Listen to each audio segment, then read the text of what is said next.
Praise the lord. આજે આપણે પહેલો શમુએલ તેનો બીજો અધ્યાય અને તેની 25મી કલમમાંથી પ્રભુનું વચન જોવાના છે. અને વચન આ પ્રમાણે છે: જો કોઈ માણસ બીજા માણસની વિરુદ્ધ પાપ કરે તો ઈશ્વર તેનો ન્યાય કરશે, પણ જો કોઈ માણસ યહોવાની વિરુદ્ધ પાપ કરે તો તેને માટે કોણ વિનંતી કરે? પણ તેઓએ પોતાના પિતાની વાત સાંભળી નહીં, કેમ કે યહોવાની ઈચ્છા તેઓને મારી નાખવાની હતી. આમીન. આ પ્રભુનું વચન છે. પહેલો શમુએલ તેનો બીજો અધ્યાય તેની 25મી કલમ. આજના શાસ્ત્ર પાઠમાંથી આપણે જે વચન જોવા માંગીએ છીએ, અને એ વચન છે વારંવારનું જાણી જોઈને કરેલું પાપ. જાણી જોઈને કરેલું પાપ એ વિશે આજે આપણે પ્રભુના વચનોમાંથી જોવાના છે. અને એલી યાજકના જે બે પુત્રો છે, અને એ બે પુત્રો એટલે હોફની અને ફિનહાસ.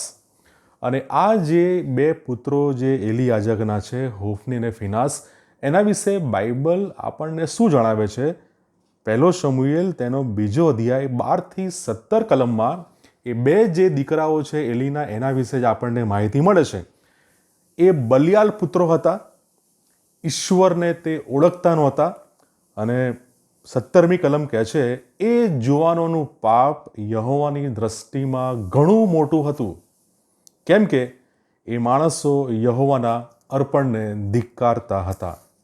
આ એ એલીના પુત્રો, એ એમનું જીવન કેવું પાપ અને પાપની અસરથી ભરપૂર છે આપણે જોઈ શકીએ છીએ. જીવનમાં લાંબા અને ગંભીર પાપ હોવા એ શક્ય છે. હવે આ જે બે દીકરાઓ છે એ ઘણા લાંબા સમયથી એ પાપ અને પાપની બાબતોમાં એ રચ્યા વચ્યા રહેતા હતા.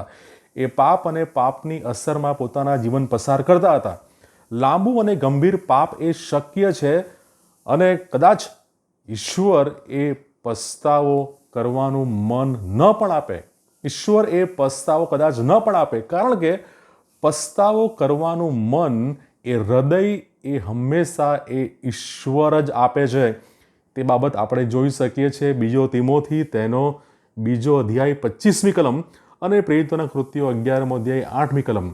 પસ્તાવો કરવાનું મન એ હૃદય એ બુદ્ધિ એ ઈશ્વર જ આપે છે. કેટલીક વખત પસ્તાવો કરવા માટે મોડું થાય તો તેના ગંભીર પરિણામો પણ આપણે ભોગવવા પડે છે. અને એના માટે આપણે જોઈ શકીએ છીએ એસાવનો દાખલો. એસાવને માટે હિબ્રુઓનો પત્ર 12મો અધ્યાય 17મી કલમ આ પ્રમાણે લખે છે: કેમ કે તમે જાણો છો કે ત્યાર પછી જ્યારે તે આશીર્વાદનો વારસો પામવા ઈચ્છતો હતો, ત્યારે તે આંસુઓ લાવીને પ્રયત્ન કરતો હતો, તો પણ તેનો સ્વીકાર થયો નહીં, કેમ કે પસ્તાવો કરવાનો પ્રસંગ તેને મળ્યો નહીં. એસાવના દાખલો આપણને જણાવે છે એ આંસુઓ સાથે એ પ્રયત્ન કરતો હતો, પણ પસ્તાવો કરવાનો પ્રસંગ તેને મળ્યો નહીં.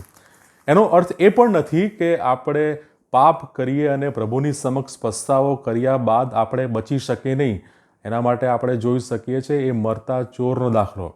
પણ હંમેશા એ મરતા ચોરના દાખલા સાથે એ સમજ આપણે કેળવી રહી કે એ મરતા ચોરની પાસે હવે એને ખબર હતી કે એ થોડા સમય બાદ એ મરવાનો છે, માટે એ પસ્તાવો કરે છે. આપણને ખબર નથી કે આપણો નાશ, આપણો અંત ક્યારે છે, હાલ જ પસ્તાવો કરીએ. કેટલીક વખત ઈશ્વર પાપી વ્યક્તિને જે યોગ્ય છે તે કરવાની એ પરવાનગી આપતા નથી. કેટલીક વખત ઈશ્વર પાપી વ્યક્તિને જે સારું છે, જે યોગ્ય છે તે કરવાની પરવાનગી ઈશ્વર આપતા નથી. અને એને માટે આપણે હમણાં જે જોઈ રહ્યા છે પહેલો શમુએલ બીજો અધ્યાય 25મી કલમ, એ હોફની અને ફિનહાસ એ એલી યાજકના પુત્રો છે. એ અર્પણની એ ક્રિયાઓમાં એ લાગેલા છે.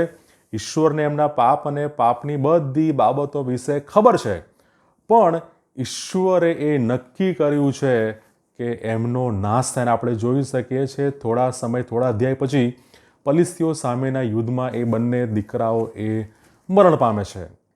તેઓએ તેમના પિતાની આજ્ઞાનું પાલન કર્યું નહીં. એલી આજે ઘણી બધી વખત એમણે જણાવ્યું છે, પણ એમણે આજ્ઞાનું પાલન ન કર્યું, કારણ કે ઈશ્વર પાસે તેમના માટે અલગ હેતુ હતો.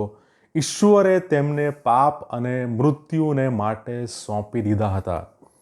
કેટલીક વખત આપણી પ્રાર્થનાઓ એવી નથી હોતી કે ઈશ્વરની ઈચ્છા પૂરી થાય, પણ ઈશ્વરે તેમના પવિત્ર હેતુઓ માટે કંઈ અલગ જ વિચાર્યું હોય છે, તેમણે કંઈ અલગ જ નક્કી કર્યું હોય છે.